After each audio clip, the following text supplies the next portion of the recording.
ላይ የምትባል ሴትዮ እንደው አንቺ ያደግሽበት ሰፈር እንደው ሼምና ሼር የለም እንዴ? ሼምና ሼር ማታውቂም እንዴ? ኧረ ተይ ተይ፣ ኧረ ተይ ተይ፣ ሄርሜላ ተይ ተይ። አንቺ አሁን በምን ሞራልሽ ነው በምን አፍሽ ነው ሩታን የምትናገሪ? በምን እንትንሽ ነው አሁን አንቺ ሩታን የምትናገራት? ቆይ እንዴ አብርሃም እኮ እየሄደባት ነው እንጂ ሩታ እኮ እየመጣች አይደለም። አረ ሩታ አፍሽን አትክፈቺ። እንደው ሲጀምር አንቺ ሩታ የመናገር እንትን ራሱ የለሽም። እንግዲህ መልካም የመቃጠል ዘመን ይሆንልሽ። ቅጠል ድብን እሳይ እሳይ። ጭራሽ ጠርተሽ ታወራታለሽ እንዴ? ጠርተሽ ታናግራታለሽ እንዴ? አብርሃም እኮ ነው በዚህ ሰዓት እየሄደ እሷን እየተለማመጠ የሚገኘው እንጂ ሩታ እኮ አይደለም እየመጣች አይደለ ያለችው። ምንድን ነው የምትቀባጥሪ? ቆይ አንቺ አዳመጡኝ ብለሽ እኮ ብዙ አወራሽ እኮ እንዴ!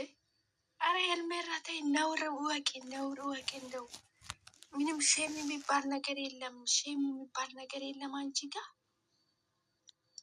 እንዴ። ሩት እኮ የራሷን ህይወት እየኖረች ነው። ቆይ አንቺ ነሽ እኮ አብርሃምን እንግዲህ የምትፈልጊ ከሆነ የምታገቢ ከሆነ ለምን አስሬሽ አትይዥውም? እዛ አስሬሽ አትይዥውም እንዴ? አሁንማ በቃ ቤት ገዛሽለት እኮ እዛ ለምን አስሬሽ አታስቀምጪም? ሩታ ጋር እኮ እየተመለሰ ያለው እኮ እሱ ነው። ቤቴ ቤት የሚለው እኮ ቤት የተከራየ ቤት ነው እንጂ የገዛ ቤት አይደለም። እዛ ወስድሽ አስሬሽ አታስቀምጪውም? ታዲያ እዚህ መተሽ ከ130 ነገር ከምትቀባጥሪ አረ እንደው ትንሽ የሚኖርሽ እንደው ነውር ነው። አረ ነውር ነው። ታይ እንዴ ፈልጓት እኮ ነው ቤት ድረስ እየሄደ እያቀፋት ሞትኩልሽ ተሰቀልኩልሽ አብርሽን ካልሆን እያለው እሱ እኮ ነው እንጂ ሩታ እኮ ቤቱ ድረስ ሄዳ እየለመነች አይደለም።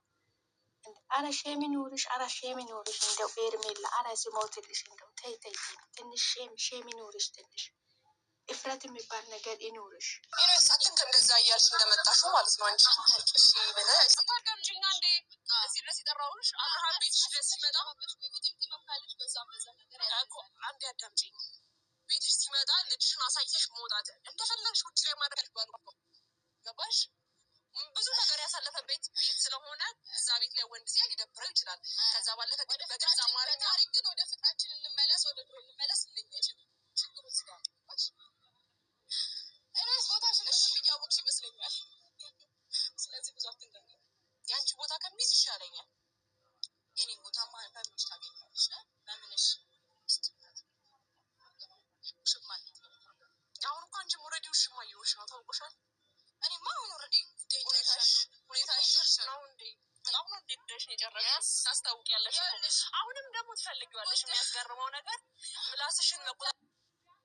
እንግዲህ ኤርሜላ አፍላፊ እየተናገረች ነው ከሩታ ጋር ማለት ነው። አረ ኤርሜላ እንደው ሼም ይኑርሽ። አንደኛ ነገር እንደምንም ብለሽ እንዲፋቱ አደረግሻቸው። አሁን ደግሞ ፕሮሰሱ አልቆ ከተለያዩ በኋላ ደግሞ አሁን ደግሞ ምን አልኩኝ እንደምትይ ራሱ ነው ግራ የሚያጋባ ማለት ነው።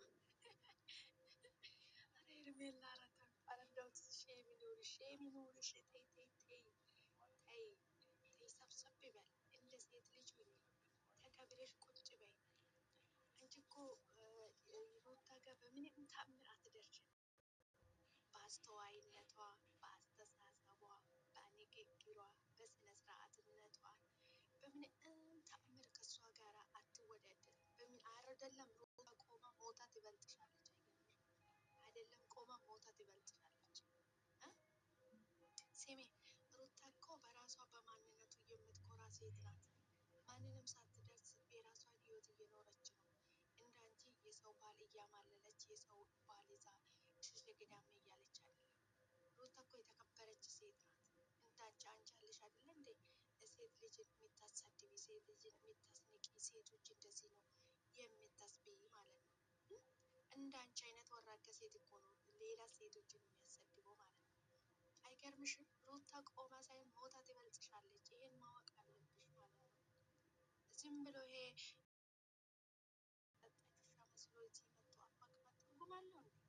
ለሰው ልጅ እኮ ከጭንቅላት ውጭ ብዙ ነገር ያስፈልጋል። ሲጀምር አንቺ አርቀሽ ማሰባችም ምንም ማድረጋችም፣ ሩታ ደግሞ አርቅ በምንም እሷ ጋር አትደርሽም። በምንም ማለት ነው። እንደገና ተፈጥረሽ እንደገና ራሱ ብትወለጂ ሩታ ጋር የሩታ ሩብ አትሆኝም። የሚገርምሽ ነገር ይህንን ማወቅ ሩታ እንዴት ናት? ይኸው ተበጣጠሰችብሽ እኮ የት አባተ ሩታ የደጋረና ተፈጥረሽ እንደገና ራሱ ብትወለጂ ሩታ ጋር የሩታ ሩብ አትሆኝ። የሚገርምሽ ነገር ይህንን ማወቅ አለብሽ።